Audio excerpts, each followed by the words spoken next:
ओम नमः शिवाय।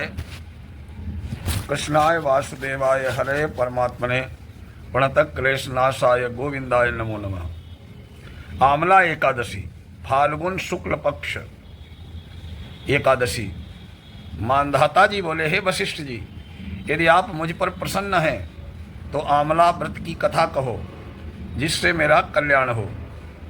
वशिष्ठ जी बोले, हे राजन, सब व्रतों में उत्तम, अंत में मोक्ष देने वाला आमल की एकादशी का वर्णन करता हूँ। ये फाल्गुन मास के शुक्ल पक्ष में होती है। इस व्रत का पुण्य 1000 गौदान के फल के बराबर है। मैं आपसे एक पौराणिक कथा कहता हूँ। एक वैदिक नामक नगर में ब्राह्मण, वैश्य, क्षत्रिय, शूद्र चारों वर्ण आनंद पूर्वक रहते थे। उस नगर में चैत्ररथ नाम का एक चंद्रवंशी राजा था। वो बहुत विद्वान और धार्मिक था। वहाँ के निवासी वृद्ध से बालक तक प्रत्येक एकादशी का व्रत करते थे।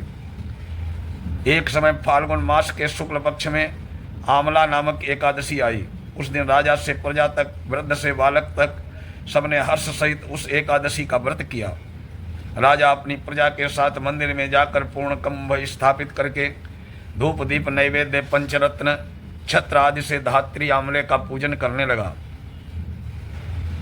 वे सब धात्री की इस प्रकार स्तुति करने लगे, हे धात्री, तुम ब्रह्म स्वरूप हो, तुम ब्रह्मा द्वारा उत्पन्न हो, सारे पापों को नष्ट करने वाली हो, तुमको नमस्कार है। अब तुम अर्घ्य स्वीकार करो। तुम श्री रामचंद्र जी के द्वारा सम्मानित हो। मैं आपकी प्रार्थना करता हूँ, मेरे समस्त पापों का हरण करो। उस देवालय में रात्रि को सबने जागरण किया। रात्रि के समय उस जगह एक बहेलिया आया। वो महापापी तथा दुराचारी था। वो भूखा प्यासा था। वो उस जगह विष्णु भगवान की कथा एकादशी महात्म्य को सुनने लगा। बहेलिया ने उस रात्रि को अन्य लोगों के साथ जागकर व्यतीत की। प्रातःकाल होते ही सभी लोग अपने अपने घर गए।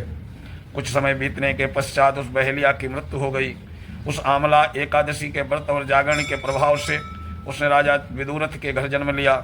उसका नाम बहुरथ रखा गया। बड़े होने पर वो चतुरंगनी सेना सहित धन धान्य से युक्त होकर 10,000 ग्रामों का पालन करने लगा। वो तेज में सूर्य के, कांति में चंद्रमा के, वीरता में विष्णु भगवान के और क्षमा में पृथ्वी के समान था। वो अत्यंत धार्मिक, सदाचारी, कर्मवीर विष्णु भक्त था। वो सदैव यज्ञ किया करता था। एक दिन वो राजा शिकार खेलने के लिए गया। देव योग से वो राजा रास्ता भूल गया। तब वो उसी वन में एक वृक्ष के नीचे सो गया। उसी समय पहाड़ी मिलेच्छ वहाँ आ गए। राजा को अकेला देखकर उस पर मारो मारो का शब्द करके टूट पड़े। वे मिलेच्छ कहने लगे कि इस दुष्ट राजा ने हमारे संबंधियों को मारा है, देश से निकाल दिया है, अतः इसे अवश्य मारना चाहिए। ऐसा कहकर वे मिलेच्छ राजा पर अस्त्र शस्त्र का प्रहार करने लगे।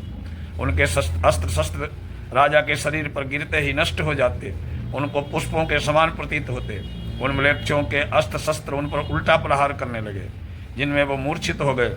उस समय राजा के शरीर से एक दिव्य स्त्री प्रकट हुई, जो अत्यंत सुंदर और वस्त्रों आभूषणों से अलंकृत थी। उसकी भ्रकुटी टेढ़ी थी, आंखों में लाल लाल अग्नि निकल रही थी। वो मिलेच्छों को मारने दौड़ी, समस्त मिलेच्छों को काल के गाल में पहुंचा दिया।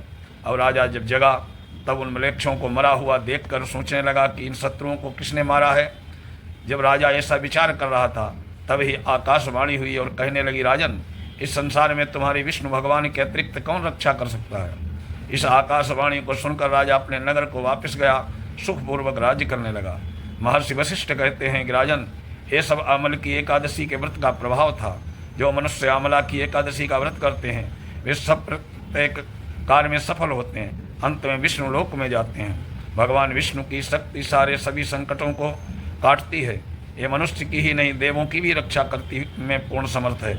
इसी शक्ति के बल से भगवान विष्णु ने मधुकैटभ नामक दैत्यों का संहार किया था। इसी शक्ति ने उत्पन्ना एकादशी बनकर मुर नामक दैत्य का वध करके देवों को सुखी किया था। केवल एक बार आमल की एकादशी का व्रत करने वाले बहेलिये को जन्म जन्मांतर तक विष्णु भगवान की कृपा प्राप्त हो रही थी। बोलिए विष्णु भगवान की जय।